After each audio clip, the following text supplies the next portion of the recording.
I'm Kevin Goodnow. I'm the lead lobbyist for the Minnesota Home Care Association. And I just would like to give you an update about what's happening at the Minnesota legislature right now. So the legislature just came back from their Easter and Passover break, and they've shifted their focus now to putting their finance bills together as they move into the back end or the last half of the legislative session. So in the next couple of weeks, they'll be putting finance bills together. They'll go to both the House and Senate floor for passage. And then the last few weeks of session will be focused on intense negotiations between the House and the Senate and the governor's office with regard to those financing bills. Specifically related to Home Care Association and what we're working on, we have a number of issues that we're focusing on. One related to the notification. If you're providing services to somebody who is a registered sex offender, that there would be a requirement under the law, that legislation that we're pursuing, that the home care provider also be notified that that person is a registered sex offender. That bill, we've had good success and made it through all the hearings in the House. We've had a little bit more challenge in the Senate, but we're hopeful we can move that initiative through the House and proceed with that by the end of session. Another issue is one where the Minnesota Home Care Association is taking the lead with regard to clarifying the Minnesota Home Care licensure statutes. We've worked with other stakeholders in order to develop a relatively long bill that clarifies various aspects of the licensure requirements.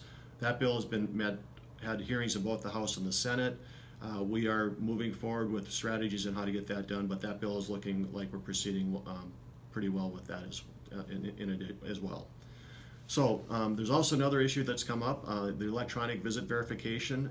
As many of you know, the federal government has required that we have an EVV system in place in Minnesota by January 1st, 2019 for personal care assistant programs and for home health care at a later date. The focus is that we need to get something up and running, otherwise there's a penalty where they reduce the provider rates by 0.25% for the first year, and then it goes up from there. We have bills scheduled Monday, April 16th, in both the House and the Senate to have a discussion about the EVV approach that Minnesota is going to take, and we'll keep you informed about what happens with that. In addition to that, another initiative that's been out there, the enhanced rate for complex care for personal care assistants.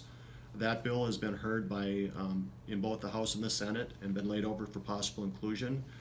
In a non-budget year, that's been a challenge because there's quite a bit of money that's related to that, but it tends to still be supported by the legislator in both sides. The big constraint there is the money available to it.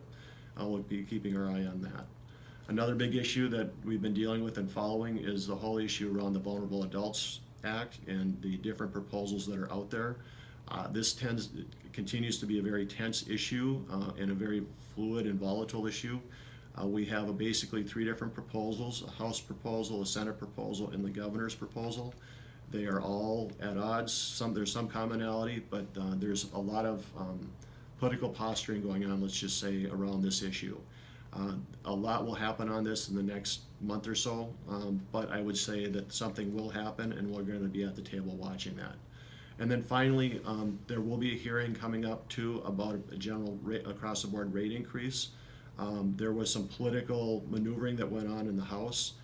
Because of that, Representative Hamilton's bill that would raise rates by 4% will have a hearing in the House Finance Committee next week.